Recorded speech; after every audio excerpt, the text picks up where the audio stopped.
हमारे संतान और पति भूखे होंगे। तुम्हारी बातों में आकर यहाँ तो आ गई मैं, परंतु अब बड़ा भय लग रहा है। यदि पुरुषों को क्रोध आया तो उसका दंड हमें भोगना होगा। यदि मेरे पति ने आपकी भांति मेरा भी त्याग कर दिया तो मैं कहाँ जाऊंगी? तुम्हारा भय सत्य है, परंतु सोचो, यदि हम अपने अधिकार, अपने सम्मान के लिए हम नहीं लड़ेंगे तो कौन लड़ेगा? लड़ना किसको है और किससे? तुम मेरे पति को नहीं जानती। उनका क्रोध सदैव उनकी नाक पर होता है। तुम्हारी बातों में आकर लव कुश की सोच से प्रभावित होकर मैं तो यहाँ आ गई, लेकिन उस जैसे पुरुष की सोच को बदलना असंभव है। ऐसा मत सोचिए माता, अब आप श्री राम की शरण में हैं। ये अयोध्या है माता, यहाँ कुछ अनुचित नहीं हो सकता। हनुमान जी की गदा का एक बार सबकी बुद्धि मार्ग पर ले आएगा। नहीं पुष्कर, शक्ति का प्रयोग वर्जित है। हमने श्री राम को वचन दिया है कि हम पुरुषों की सोच बदलेंगे, उनके मन को बदलेंगे, किंतु शक्ति का प्रयोग करके नहीं, संवेदना से करेंगे। उचित कह रही हो बहन, हमें यहाँ से चलना चाहिए। नहीं नहीं बहन, रुक जाओ, समझने की कोशिश करो। खुश, यदि इनमें से एक स्त्री भी बाहर गई तो सारा प्रयास असफल हो जाएगा, सब कुछ विफल हो जाएगा। एक के बाद एक सभी स्त्रियां बाहर चली जाएंगी। रुक जाओ बहनों, ये समय लड़ने का है, भावनाओं में बहने का नहीं है। नहीं नहीं, हमें तुम्हारी योजनाओं का अंग नहीं बनना। चलो। नहीं, रुक जाओ, समझने का प्रयास करो।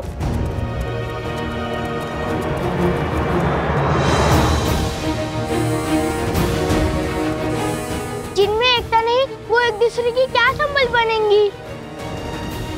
ये समय एकता की शक्ति दिखाने का है, और आप लोग हैं कि यहाँ से एक दूसरे का विश्वास तोड़कर जा रही हैं।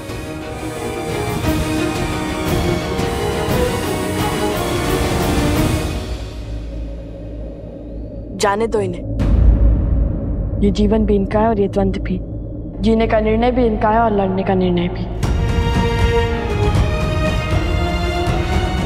हमें जितना समय श्री राम ने दिया है वो पुरुषों की सोच बदलने में दिया है, और हम उसे पुरुषों की सोच बदलने में लगाएंगे, ना कि इन पर अपनी सोच को थोपने में। यदि हम ही इन्हें स्वतंत्र नहीं छोड़ेंगे तो उनमें और हम में अंतर क्या रह जाएगा?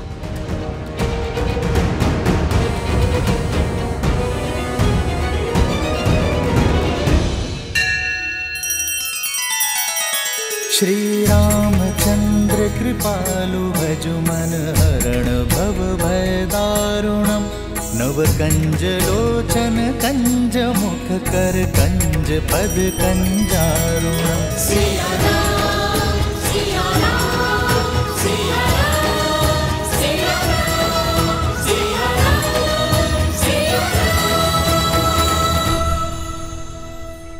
हनुमान जी की बात तो उचित लगती है, कदाचित वो सब अपनी इच्छा से कहीं चली गई हैं, क्योंकि श्री राम के होते हुए किसी आसुरी शक्ति का ऐसा दुस्साहस करना असंभव है। यदि ये तथ्य सत्य निकला तो आज मेरी पत्नी को मेरे प्रकोप से कोई नहीं बचा पाएगा।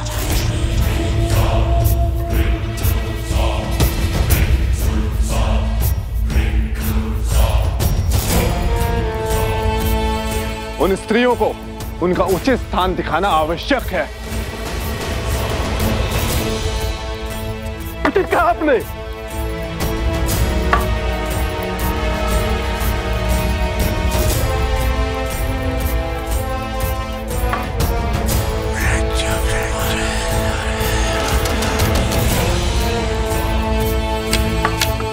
तो चलो फिर आगे बढ़े।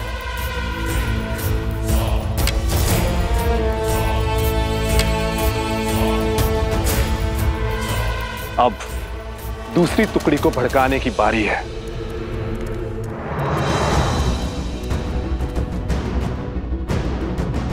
उधर देखा था आपने?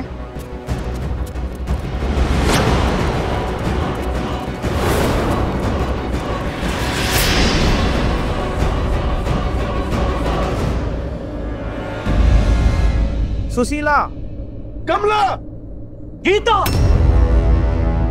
प्रातः काल से कहाँ थी तुम? बिना आज्ञा घर से बाहर पग कैसे धरा तुमने? विद्रोह की चिंगारी उठ रही है हमारे विरुद्ध। उल्लंघन करेगी पति की आज्ञा का। किसकी आज्ञा से घूंघट उठाया तुमने? घर से बाहर निकली।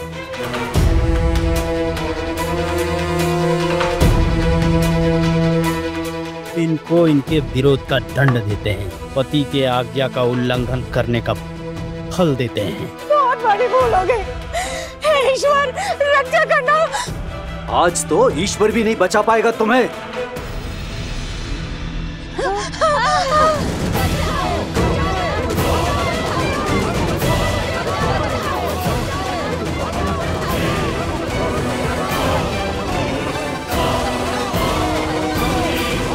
बचाओ, बचाओ, बचाओ।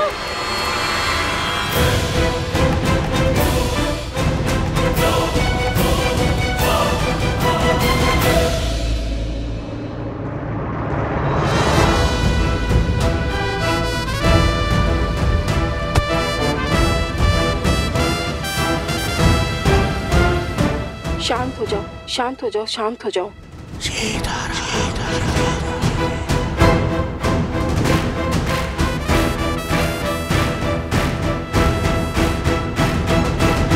अब समझा तुम दोनों की चाल। तुम ही ने भड़काया है ना इन्हें? हाँ, हमें पूरा श्रेय मत दीजिए, क्योंकि भले ही योजना हमारी थी, किंतु निर्णय आपकी पत्नियों का था। और आपकी पत्नियां बुद्धिहीन नहीं है। उन्होंने सोच समझकर, विचार कर कर हमारा साथ दिया है। तुम हमारी पत्नियों को पथभ्रष्ट कर रहे हो। इस दुस्साहस का दंड अवश्य मिलेगा तुम्हें।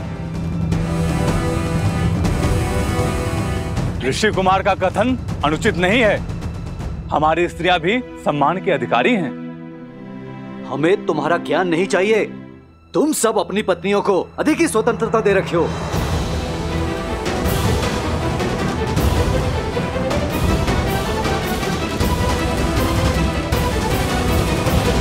हमने तो केवल स्त्रियों को उनके अधिकारों का स्मरण करवाया, उन्हें सम्मान का मोल समझाया।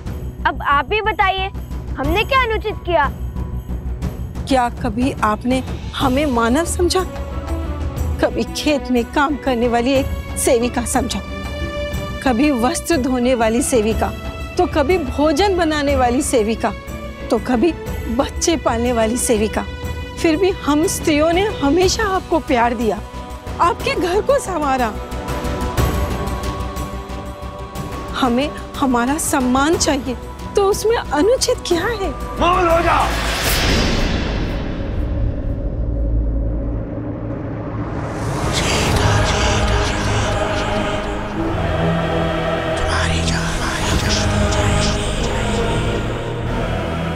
अब आएगा आनंद। उस रात्रि कहानी बनाकर तू किसी नाविक के साथ रुक गई थी, और आज ये सॉन्ग रचकर तुम मेरा अपमान कर रही हो। जो स्वयं अपने सम्मान के लिए तरस रही है, वो दूसरे का क्या अपमान करेगी? आपके क्षण भर के आवेश ने महारानी सीता से उसका संसार छीन लिया, उन्हें वनवास जाने के लिए विवश कर दिया। आपने मुझे घर से निकाल दिया, परंतु कभी भी सत्य जानने का प्रयास किया? अब तो हमें बल दिखाना ही होगा। नहीं, इन्हें अपना युद्ध स्वयं लड़ना होगा।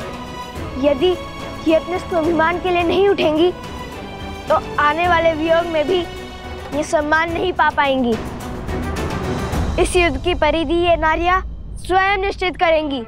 मूर्ख बालक, इन्हें लगता है ये महाराज सहस्त्रमुख की माया से बच जाएंगे। इतने वर्षों तक लोकापात और भेदभाव का जो बीज महाराज ने बोया है, आज उसका फल प्राप्त होगा।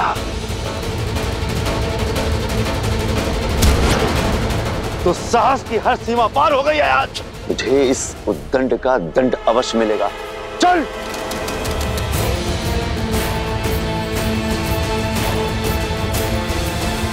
भैया, इतना घोर अन्याय देखकर भी हम चुप क्यों हैं? आज हम रक्षक नहीं, केवल मार्गदर्शक है।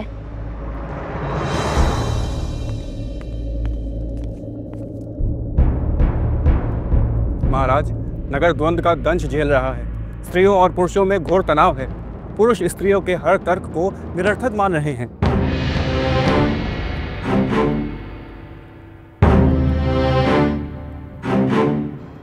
महाराज, क्या मुझे कुछ कहने की अनुमति है? अवश्य। महाराज, कहीं ये द्वंद्व समाज का संतुलन न बिगाड़ दे। महाराज, युगों से चली आ रही परंपरा को बदलने की आवश्यकता क्या है? जब तक लव कुश नहीं थे तब तक सब कुछ ठीक था। आज पुरुष और स्त्रियों के बीच जो भी कुछ हो रहा है उसका कारण केवल लव कुश है। उन्होंने पतियों को पूजने वाली स्त्रियों को पतियों के ही विरुद्ध खड़ा कर दिया है। महाराज, हमारे समाज में पतियों को परमेश्वर का स्थान दिया जाता है। महाराज, यदि हम आज इस प्रथा को बदलते हैं तो इसका दुष्प्रभाव समाज पर अवश्य पड़ेगा। हम इनसे सहमत हैं महाराज। स्त्रियों को पुरुषों का सम्मान करना चाहिए, उन्हें पूजना चाहिए। प्रतीत होता है स्त्रियों के साथ साथ सभा का सम्मान करना भी भूल गए हैं आप सभी।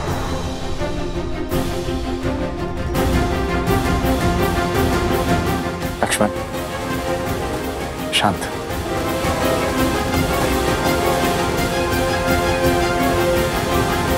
जो प्रथा समाज का ज्ञान बढ़ाए, जनजीवन को सफल बनाए, वही प्रथा समाज के लिए उत्तम और उचित है। और जो प्रथा समाज के आधे अंक, परिवार की धुरी, नारी का अहित करे, उसे दुख पहुंचाए, उसे सुधारने में ही समझदारी है। क्या रामराज्य की परिभाषा एक ऐसा समाज है जहां स्त्रियों को सेविका समझा जाता है, या फिर रामराज्य एक ऐसा समाज है जहां स्त्री और पुरुष एक साथ मिलकर सुख और सफलता का परचम ले रहे हैं?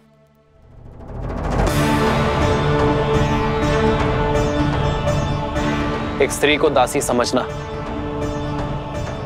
हमारी संस्कृति का अपमान है। क्या हम भूल गए हैं कि जब हम जन्म लेते हैं तो सर्वप्रथम एक स्त्री ही हमें स्नेह देती है। यदि स्त्री अपनी संतान को मातृत्व की छाव ना दे, उसे अपने दुग्ध से पोषित ना करे, तो संसार का कोई भी पुरुष जीवित नहीं रह पाएगा। मैंने लवकुश का साथ इसलिए दिया है क्योंकि उनकी सोच में समझ और सुधार है। आज हम जिस मोड़ पर खड़े हैं वो समाज का नया दौर है, जहां स्त्री और पुरुष कंधे से कंधा मिलाकर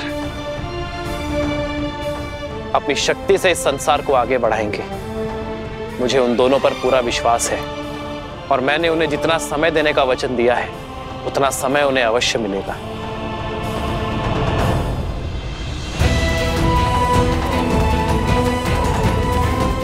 कब तक ही चुप रहेंगी? कब तक यूं ही चुपचाप अन्याय सहती रहेंगी? कुछ बोलती क्यों नहीं अब?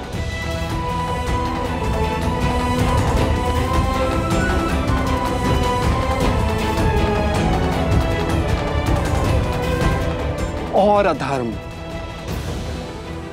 और क्रूरता। हे नारायण, रक्षा कीजिए।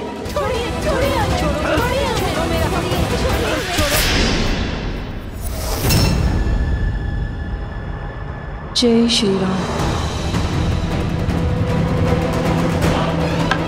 उत्कंठे, मैं तुझे पाठ पढ़ाता हूं। रुक जाओ।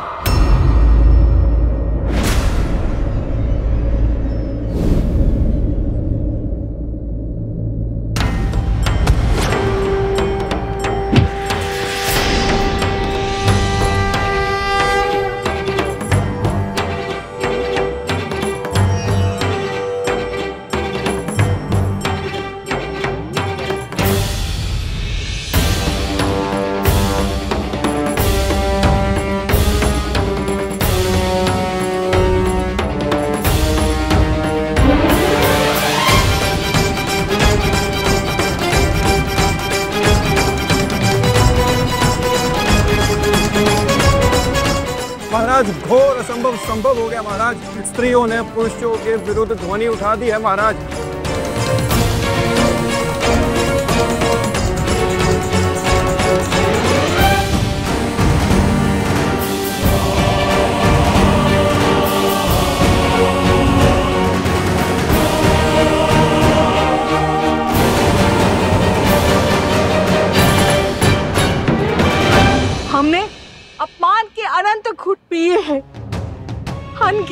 अत्याचार सहे, क्योंकि मुझे मेरी माँ ने सीख दी थी कि पति परमेश्वर है, किंतु आज मुझसे निकलकर मेरी बहू पर आई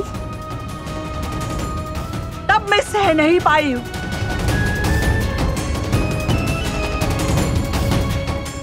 सोच का ये बीच इनके मन में अंकुरित होना आवश्यक था। अब जब ये अपने सम्मान के लिए लड़ने को सच है, तो हम भी इनका साथ देंगे।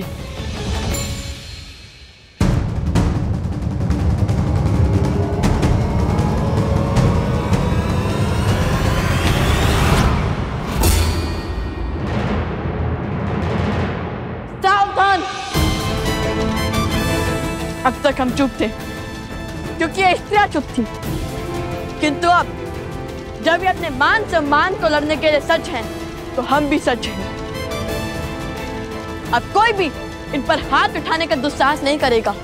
हम भगवान वाल्मीकि के शिष्य प्रभु श्री राम और देवी सीता के भक्त, हमारे होते हुए कोई भी इन स्त्रियों पर अत्याचार नहीं करेगा।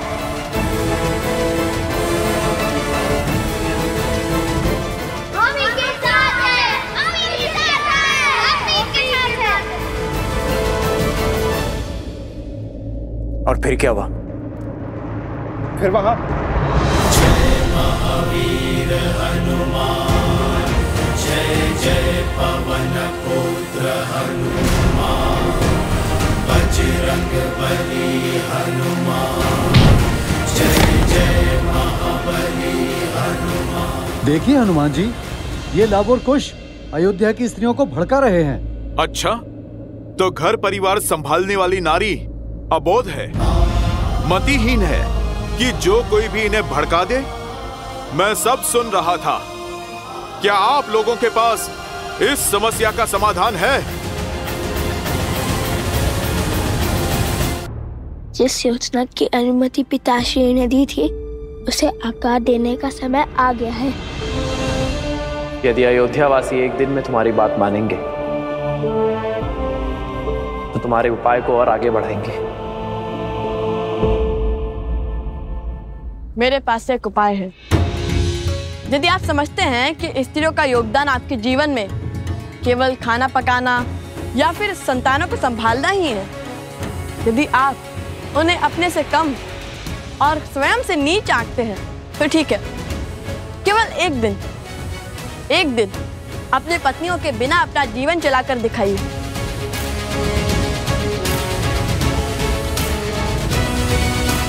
ये सूर्य का पहला पहर है। सूर्यास्त में केवल 4 पहर शेष है। तब तक पता चल ही जाएगा कि स्त्रियां आपके सम्मान की अधिकारी है या नहीं।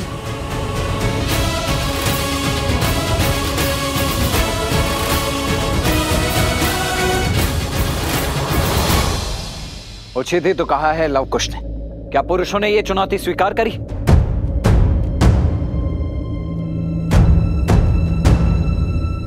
ये चुनौती स्वीकार है आप सबको? हाँ हाँ स्वीकार है। हाँ स्वीकार है। हाँ स्वीकार है। हाँ स्वीकार है। हाँ स्वीकार है। हाँ स्वीकार है। महाराज, इतनी विकट स्थिति में भी आप मुस्कुरा रहे हैं।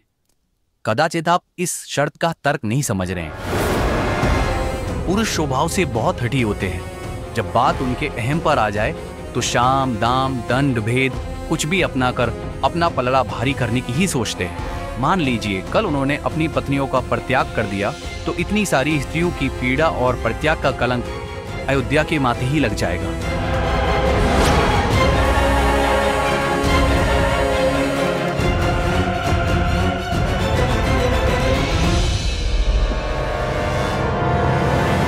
आर्य सुमन,